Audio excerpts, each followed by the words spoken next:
All right, we're ready for Isaiah chapters 40 to 44 in our study tonight. A most interesting section. All of them, I think, in one way or another are interesting. But we begin a new section tonight, a new second half as far as the major divisions, not number of chapters. This is our outline of the book, chapters 1 to 39. We finished chapter 39 last time. We're starting chapter 40. So we're shifting gears completely. In the first section, we talked about judgment from God, the Assyrian period. And if you're looking to fill out the handout, one of the first things we're looking for is that we have been dealing with the Assyrian period, whereas here we're dealing with the Babylonian period. We're shifting periods. And we'll say more about that here in just a moment. But chapters 40 to 46, I call it simply comfort from God, hope for troublesome times, the remnant returns. In chapters 1 to 39, there was something said about Babylonian captivity coming, but the period was dealing with the threat of Assyria. And where Syria was trying to rattle the cage of Jerusalem, and is it going to scare them to death to the point that they put their confidence in another nation to defend them, or are they going to believe what God tells them, that I'm not going to let Assyria have you? They're going to shake you, they're going to ruffle your feathers, but they're not going to have you. Are they going to believe that? Well, now we're shifting gears in chapters 40 to 66, where we're focusing on the future. And in this, we're going to see there's deliverance from Babylonian captivity that was introduced in chapter 39. We'll say more about that here in just a second. That's 40 to 48.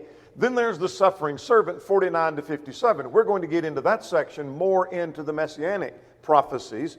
We've had several messianic prophecies. We're going to look at least two tonight. But we're going to have even more of those in 49 to 57. Then there's the future glory, 58 to 66. Now we're going to say more about that little subdivision here in just a moment from verse 2. So this is where we are. We're in this first subsection talking about deliverance from Babylonian captivity. Now let's go back to chapter 39 in our mind. I'm not going to turn back there, but chapter 39, the last chapter we dealt with, had dealt with the announcement of Babylonian captivity. There would be Babylonian captivity. Now you get this picture of Isaiah's period of prophecy. He's prophesying to them when Assyria was a threat to them, but he tells them while Assyria is still in power, that Assyria is going to fall and Babylon is going to rise. And they can't even see Babylon coming yet, but Babylon is going to be the predominant power. And then he goes and further prophesies that Babylon is going to fall and Persia is going to rise. And that's when Babylon is going to fall. And if they see the fulfillment of the first prophecy, they ought to have confidence in the second and in the third. And we're going to see more about that in our study tonight. So keep in mind that what is said in chapter 40 beginning is said in light of that mentioning of Babylonian captivity in chapter 39. So here's what happens in chapters 40 to 44. I call this simply deliverance from Babylonian captivity. That carries us through not only 44, but through chapter 48. We're going to look at four things. We have 5 chapters to cover, so we have some ground to go tonight. But we have 4 points. We're grouping 42 and 43 together. Chapter 40 deals with a look at the greatness of God to comfort the people. We'll come back to the comfort in a moment. Then in chapter 41, there's a challenge.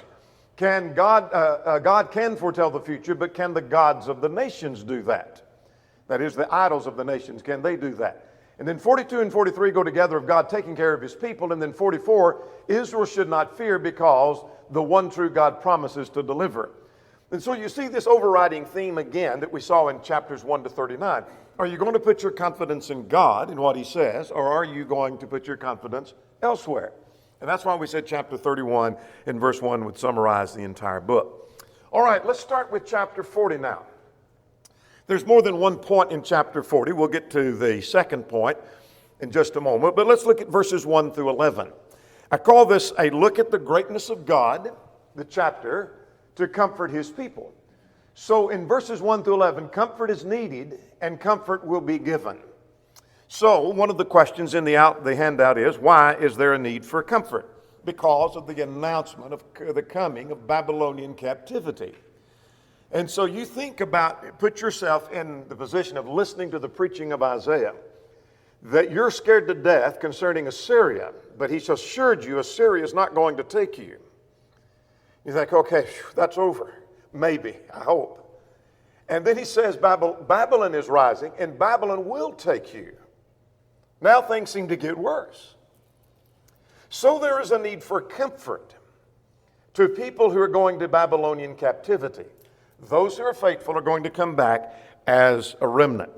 So with that preceding announcement, there is a comfort that is needed. Let's look at verses 1 and 2. God speaks comfort to Jerusalem. So he said, comfort, yes, comfort my people.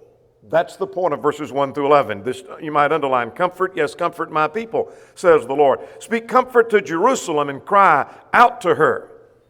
And notice now the next three themes.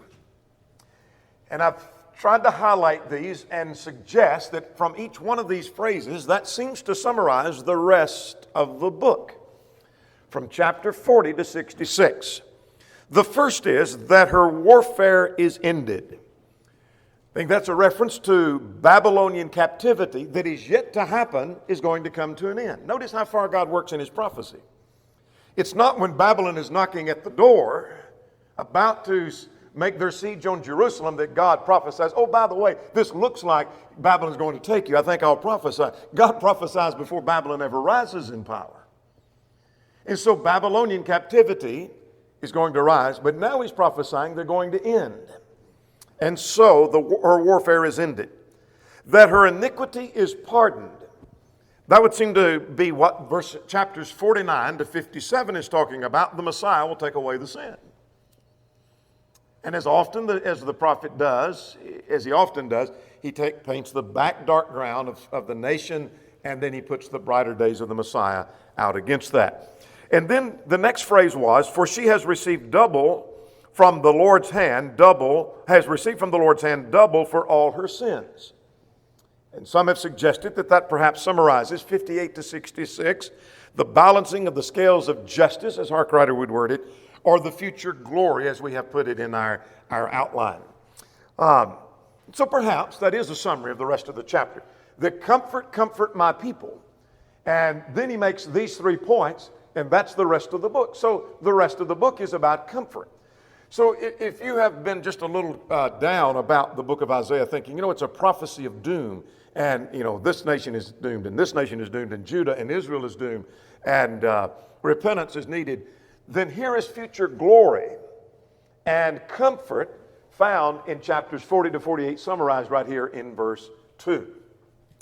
So let's go back now to our outline. God speaks comfort to his people, verses 1 and 2.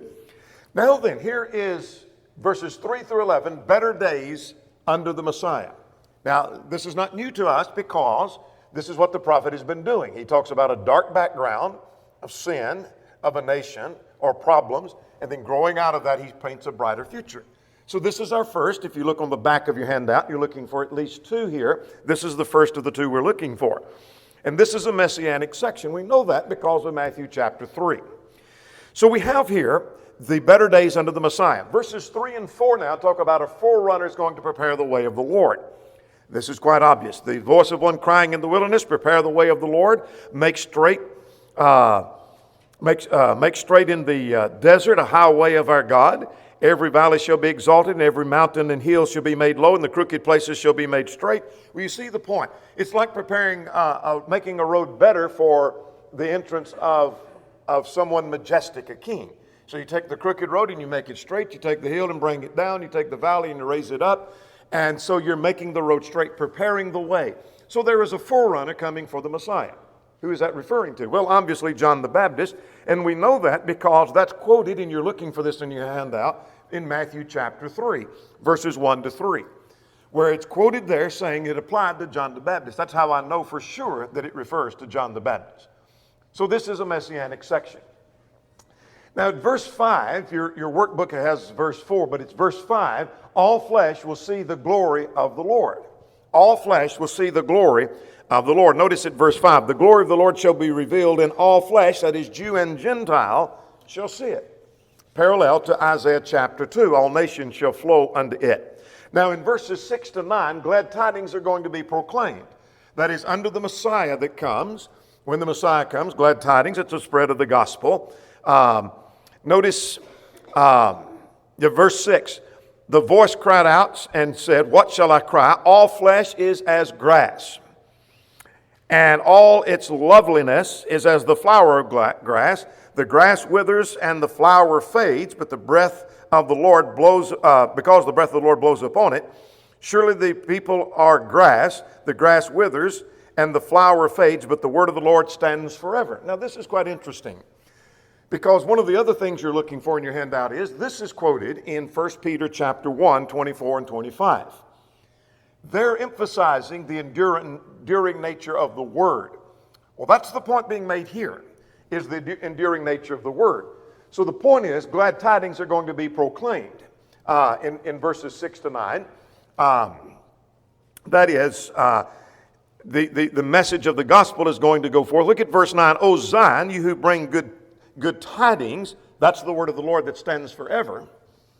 "Get up on the mount, get it up into the mountain, high mountain, O Jerusalem, you who bring good tidings." The good tidings are the good message. The gospel is going to be proclaimed, because the word of the Lord endures when nations do not. Now here's the thing you're looking for in your handout. All flesh refers to nations. We apply it to people, individuals, and I have used this passage at funerals, that all flesh is as grass. And so what's the point of flesh being like grass? Well, as grass withers and the flower fades, the grass comes up and then it withers and it dies. It doesn't last long. And then it comes again and then it withers, and the flowers bloom and then they fade, and then they bloom again and they fade. That's the way flesh does. And I don't think that's a misuse of the text, but really it's talking about nations as per the context. And so you think about God raises up Assyria, and Assyria like a blade of grass withers. And Babylon rises up and it withers. And then Persia rises up and it withers. And the United States rises up and it will wither. At some point it will wither. And so it's true of all nations. But the one thing that endures forever is the word of the Lord. And if that's not comforting, we could stop now, and we've been comforted. I hope that's comforting to know the word of the Lord endures forever. Nations come and go. People come and go. But I really think that refers to nations, for what that may be worth to you. Now, verses 10 and 11, protection and care will be given to the flock of God. I'm not going to take the time to develop that, except to say, verse 11, he will feed his flock like a shepherd. So God's going to take care of his people, and I think that's in the day of the Messiah. So comfort is needed, and God speaks comfort to Jerusalem and says comfort's coming, and announces three major points, which is the summary of the book, and then said there's better days under the Messiah. All right? Now let's go further and start at verse 12. We see one of the greatest sections of the book of Isaiah, and that is this great, every preacher's got a sermon starting at verse 12 going to verse 31, the greatness of our God. Well, here's the point of this. It's not just that let's do a study of God and the nature of God, but it is, this comfort is coming from a mighty God. And look at how great and how mighty he is. And he is the one that's offering comfort to you. He's the one that's in control. Maybe this is a poor illustration, but suppose that suddenly our nation was bombed with atomic bombs that was 10 times worse than what happened in 9/11. And someone who seemed to be somewhat of a leader comes and tells you everything's going to be okay. This is all going to work out all right. I'd kind of want to know how this person knows that. What power they have. What knowledge they have. Is it just some underling that's just guessing, or is it somebody that's telling me that everything's going to be okay? Well, when God says Babylon is going to take you, but you're going to come back, it's coming from the God that's described right here. So let's run through this quickly, not because it's unimportant, but because this is not all that hard to comprehend. So the rest of this chapter deals with the greatness of God. So let's look at verses 12 to 14.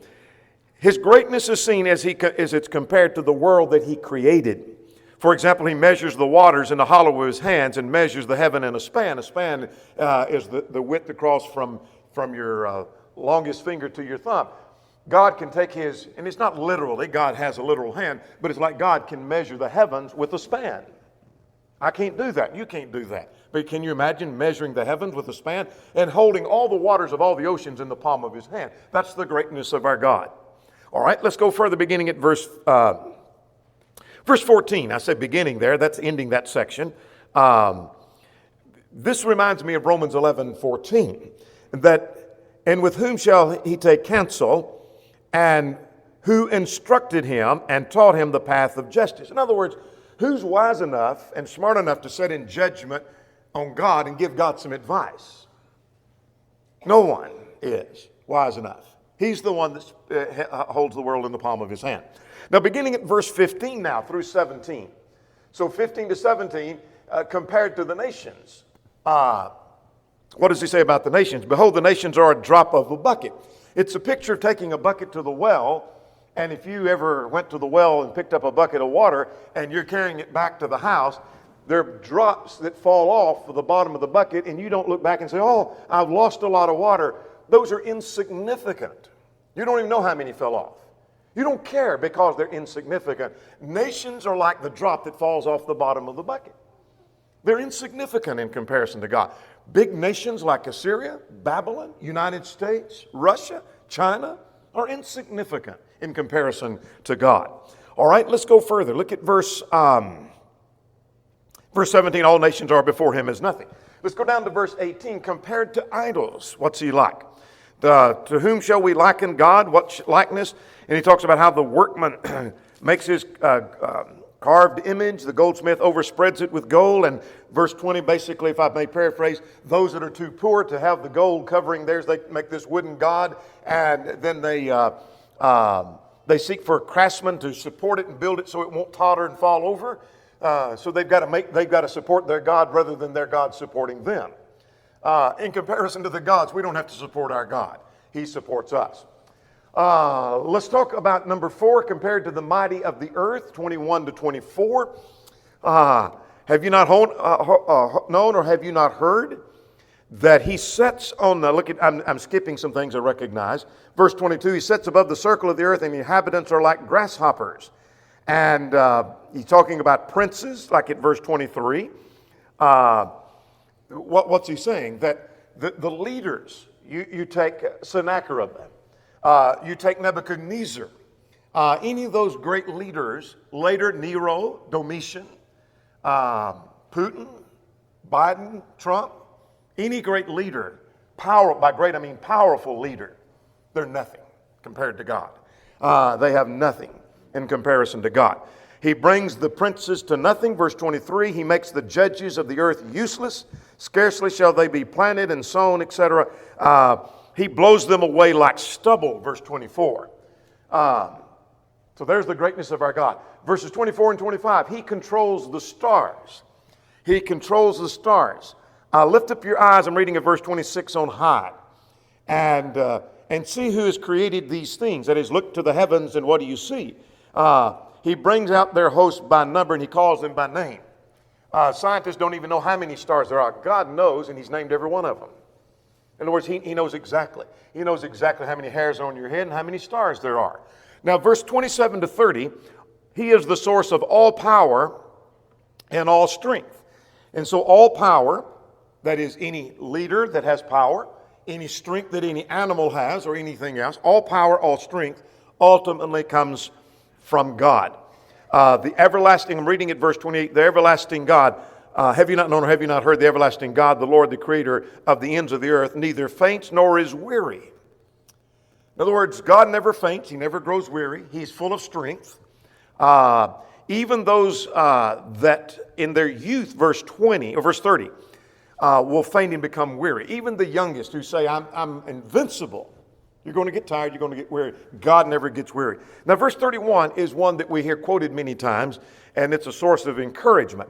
But those who wait on the Lord, to wait on the Lord is to serve the Lord. And so if you're serving to those, let's rephrase that for clarity. Those who serve the Lord shall renew their strength, and shall mount up their wings like eagles, and shall run and not be weary, and they shall walk and not faint. In other words, we gain our strength from the Lord. Parallel perhaps to Philippians 4:13. I can do all things through Christ who strengthens me. So those who serve the Lord faithfully gain their strength from the Lord, and doesn't mean you'll never get physically tired, talking about spiritual strength. You gain your strength and you never grow tired when you get your strength indeed from the Lord. All right, now I know that's a hurried look, but that's chapter 40 now. Looking at the greatness of God brings comfort because comfort is needed in light of the coming Babylonian doom. That is, the Babylonian captivity. You're going to be released from it, but you got to go through that. But there's better days under the Messiah. But this is coming from a God that has all might and all power and all strength. All right, let's shift gears. Let's go to chapter 41. Chapter 41. But by the way, I want to go back. I missed something in chapter 40 and verse 27. And the point seems to be that God's people may think when they get into Babylonian captivity, we've been forgotten. And so verse 27, I think, is playing to that idea. Why should you say, O Jacob, and speak, O Israel, my way is hidden from the Lord? In other words, don't say my way is hidden from the Lord. I don't think that's saying God doesn't see what we're doing. God's forgot about us over here. It's going to be there for 70 years. By the time the 50th year rolls around and the 60th year rolls around and getting near 70, God's forgotten about us over here. Oh, no, he hadn't forgotten. God, who has all power, all strength, all might, has promised you coming out of captivity. He hadn't forgotten about you at all. Now, chapter 41. Here is a challenge. God can foretell the future, but can the gods of the nations do that? So three things happen here. There's an announcement to the nations that one will rise from the east. All right, let's see what's going on here. And you have some question on this on your handout. God, the great God that's just been described in chapter 40, has the power to foretell the future. That's obvious. If he is that great God that we just talked about, then he can foretell the future. And so he foretells of the rise of Babylon, but he also foretells of the fall of Babylon before Babylon ever rises. And he's going to, that's going to happen with the rise of the Persians. So let's see what he says here in verses 1 to 7. First of all, there's the call to the nations to judgment. Keep silence before the Lord, O coastlands, all, and let the people renew their strength. And let them come near, and let them speak, and let them come near together for judgment. It's a picture of the nations being called as to a court trial. Come to this court session and be silent and listen to God. If you can gather enough strength to stand before him and state your case, come and state your case. That's basically what's being said. Now notice beginning at verse 2, who raised up one from the east? Now, if you're looking at your workbook or you have your workbook, you might look at your footnote. I believe it's footnote number 8 that talks about him being from the east. And then later, he is identified as being from elsewhere, from the north. And in chapter 40, is it 46? I believe it is. I've lost my reference here. 46 and in verse 11. He's from the east, and also he's pictured as being from the north, chapter 41 and verse 25. That's the verse I was looking for. So he's mentioned from the east and from the north. That's not a contradiction. Look at your footnote. I won't take the time to go into that. Footnote number 8 in your workbook. Be that as it may, he's talking about Cyrus and the Persians. That who raised up the one from the east, and who is righteous and called him to his feet. In other words, who gave him that power? Who raised up this one from the east? And he's talking about not Babylon, but the Persians rising to take down Babylon. Babylon hasn't even come to power yet, but God's foretelling that. So who does that? And the answer to that is the God of heaven did that. The God of heaven. Look at verse 4.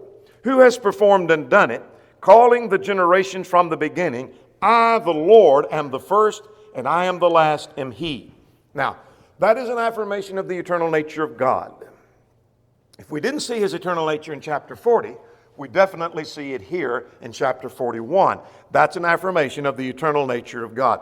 So who is it that allows the Persians to rise? And Cyrus, he's going to be mentioned later before this book is through. Cyrus will be identified by name. Who did that? Who allows all of that? The God of heaven did that. Now let's go to 5 to 7. You have a question about this in your handout. What was the reaction of the nations? Well, when Cyrus rises in power, What the nations are going to do, they're going to draw close together in fear. The coastland saw it and they feared, verse 5. And they drew and they came, and everyone helped his neighbor and said to his brother, be of good courage. They're shaking in fear. And they gathered together to try to help one another when they see Cyrus rise in power. All right, at verse 7, this is almost comical. At verse 7, the other reaction is that the craftsmen seek to make their God stronger to help them in the face of judgment. So the craftsman encouraged the goldsmith, and he smooths out the hammer and inspired him to strike the anvil, saying, it is ready for soldering, and he fastened it with pegs that it might not totter. And so we got to have stronger and better gods. We're scared to death, so let's make our God stronger. That one may fall over, so let's brace it up so our gods will take care of us. And so that's what they're doing. So that was the reaction of the nations. Two reactions, fear, and then they make their God stronger. So an announcement to the nations that one's coming from the east. Cyrus is going to rise. Well, that should be an encouragement to God's people. Because if the Persians rise, that means the end of Babylonian captivity that had been announced. So we've left chapter 39 saying Babylon is coming. We're just now in 41. What's that? 39, 40, 41. It's 3 chapters in it. 2 chapters later, rather. That we're already seeing that Babylon's going to fall. That should be an encouragement and comfort. That's what we're after in these chapters. Now let's go to 8 through 20. God tells his people not to fear. That's what he said in chapters 1 to 39 about Assyria. You don't need to fear. And here's that message again. Now let's stop and footnote, and then we're going to go work through our text and see if we can make application as we go through the text to ourselves. We made this point Sunday morning about being fearful. And we're too fearful of things at times, where we want to put our confidence in God. And so when threats come to our nation, our threats, as maybe we've had for the last couple of years, maybe more confidence in God and less fear would be more productive. And we see that right here in verses 8 to 20. Let's work our way through 8 through 20. Now here's why they need not fear. Starting at verse 8, he said, but you, Israel, are my servant, and Jacob I have chosen, the descendant of Abraham, my friend. So he uses the term servant, and he uses the term friend, and he uses the term chosen, 3 terms to describe his people. That you need not fear because you are my chosen. I make the point in the workbook, and I think it's a legitimate point, that after all, God's going to protect this nation. This is the nation through whom he has promised that the Messiah is going to come.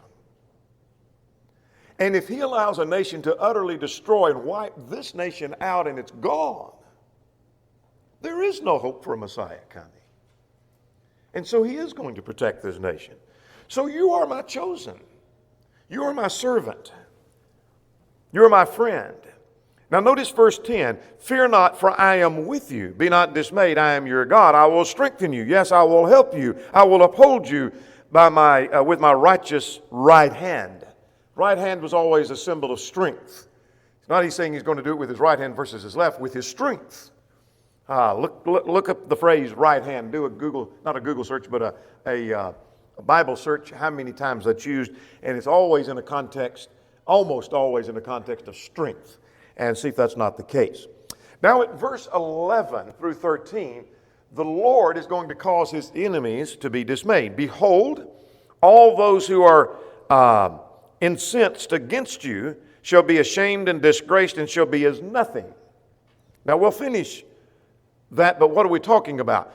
We're talking about Babylon. That is this is the Babylonian period that we're discussing in chapters 40 on. And so while it would apply to any nation, it seems to be a reference to Babylon. God's going to bring them to shame.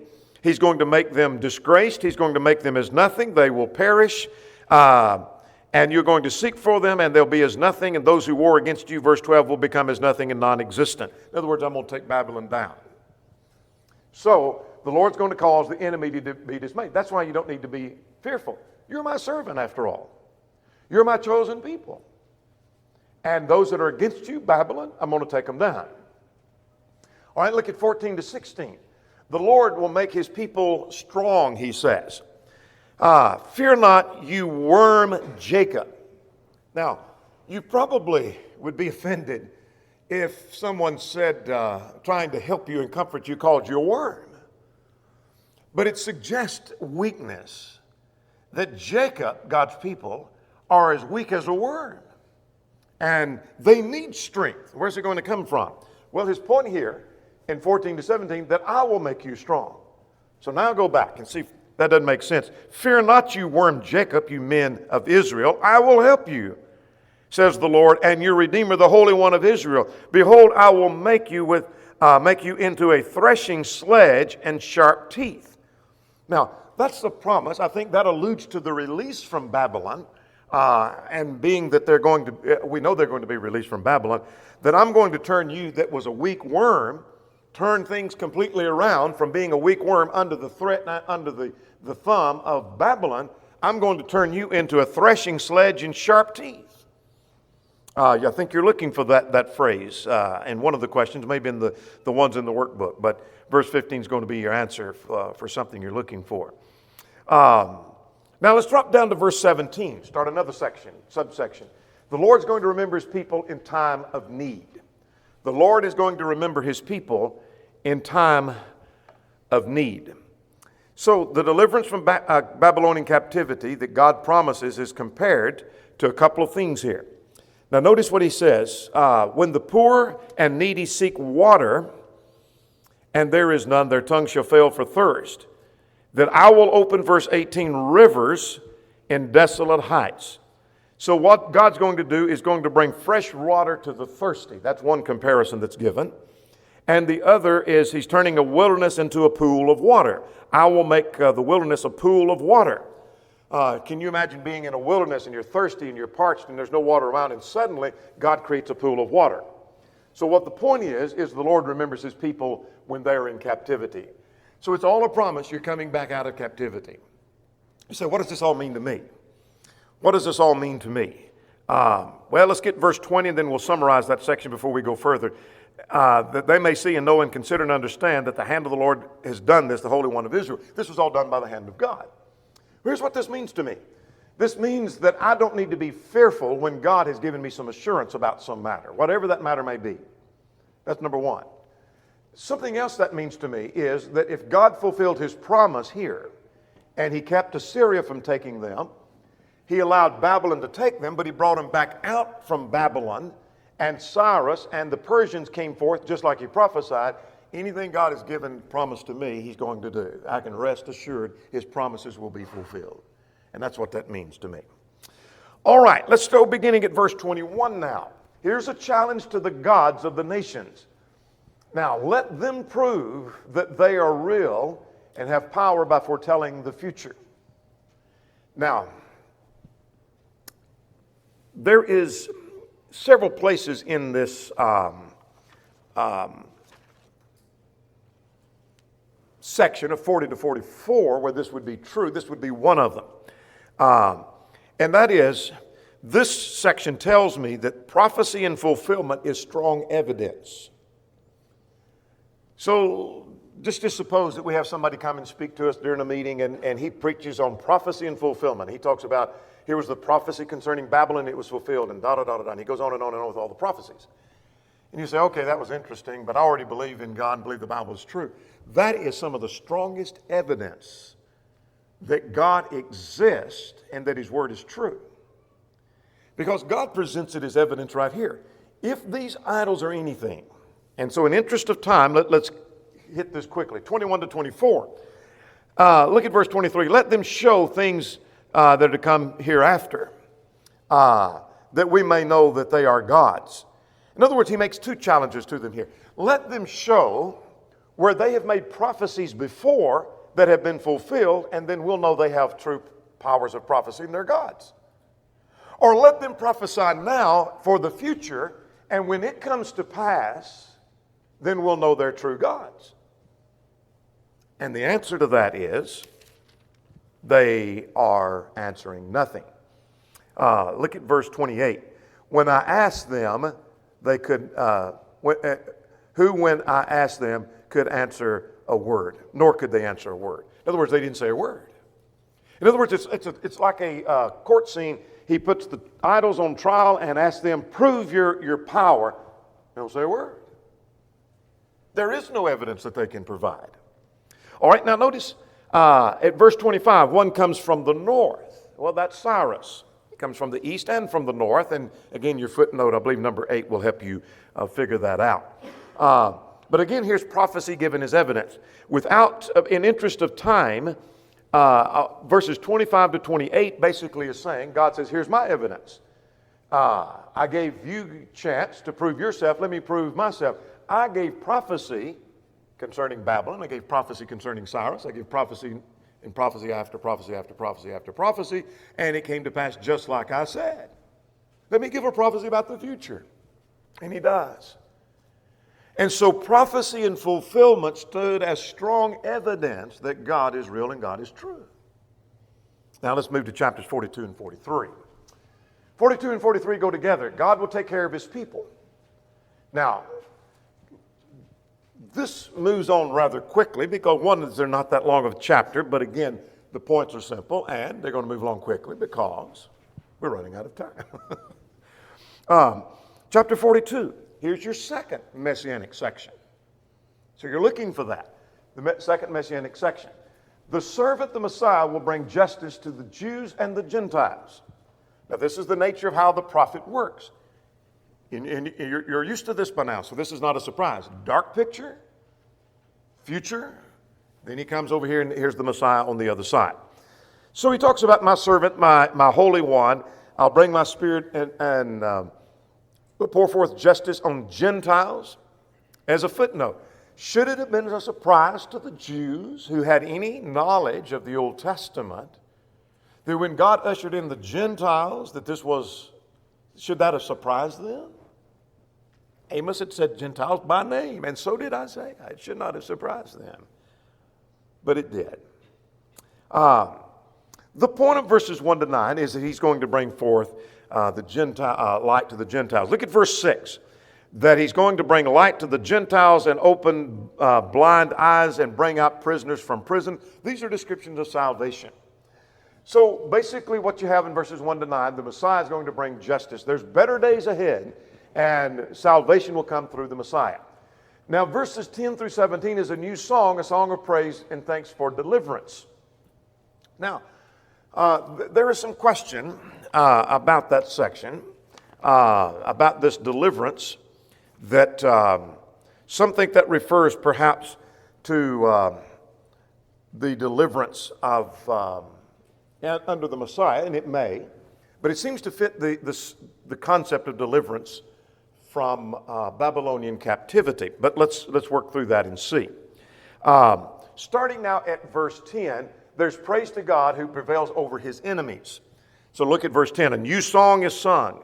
And look at verse 13. The Lord shall go forth like a mighty man, and he shall stir up his zeal like a man of war. And at the end of verse 13, he'll prevail against his enemies. Well, that's certainly true under the Messiah. But I think perhaps because of what he says later following, this probably applies to the time of Babylonian, that God's going to overcome Babylonian captivity. God will lead his people out of that. That's what we're going to see beginning at verse 18. Now notice beginning at verse 17, God promises deliverance. God is promising deliverance through the Messiah. From Babylonian captivity, down through verse 17. Verse 14, behold, I held my peace a long time, and I have been still and restrained myself. And he said, I cry like a woman in labor, and I will lay waste the mountains, and I will dry up all the vegetation, and I'll dry up the pools. In other words, God waits out Babylon, but then he's done with Babylon, and he's going to bring Babylon to an end. And he's going to cry out like a woman in labor, he says. And notice at verse 17, they shall be turned back and be greatly ashamed who trust in carved images. That's why I think this is talking about Babylon here in 14 to 17. Now, I was rushing to get to this section, 18 to 25. God's people were punished, Babylon captivity, because of their disobedience. Now, this is why I tied the previous thing to the Babylonian captivity. He said, you were deaf, verse 18. You were blind, verse 19. And notice at verse 24, who gave Jacob for plunder and Israel to the robbers, was it not the Lord? he against whom you have sinned, for they would not walk in his ways, nor were they obedient to his laws. That summarizes this section. Why did they go into captivity? Why did God allow them to go to Babylonian captivity? Because of their disobedience. Now, I want to get this next section, chapter 43, because God's going to deliver his people. Now, Israel was God's chosen. He comes back to that point that he made earlier. So look at chapter 43. That, for now, I'm at verse 1 of chapter 43. But now thus says the Lord who created you and formed you, fear not, for I have redeemed you. You are mine. I'm looking at the end of verse 1. In other words, you're my chosen. Comes back to that point. Now, at verse 2 and 3, his point is, you are not forgotten when you pass through. Notice, and I think we've got a question on this. When you pass through the rivers and the fire, when the rivers that overflow and the fires and the flames that scorch you. In other words, going through Babylonian captivity is like passing through the river, passing through the fire. And you're going to go through the river and you're going to go through the fire, but God hadn't forgotten you. When you go through your trials and your tribulations and in your turmoil and your chaos in life and your tragedies of life, God hadn't forgotten you. That's the point, that we can make an application. But God's not going to forget them there. What God plans to do for his people is going to serve as a witness. How so?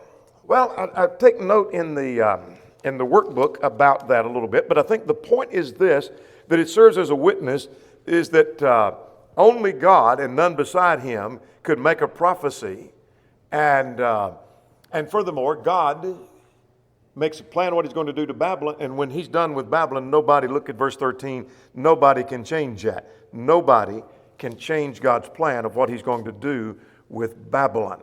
I will work, and who will reverse it? In other words, I get ready to take Babylon down. Nobody's going to change that. Nobody can reverse it. Nobody can do anything about that. All right. Our time is about gone. I wanted to hit a couple of points here and summarize quickly 44, and we'll be done. Look at verse 14 and 15. God's going to bring Babylon or the Chaldeans down. For your sake, I will send to Babylon and bring them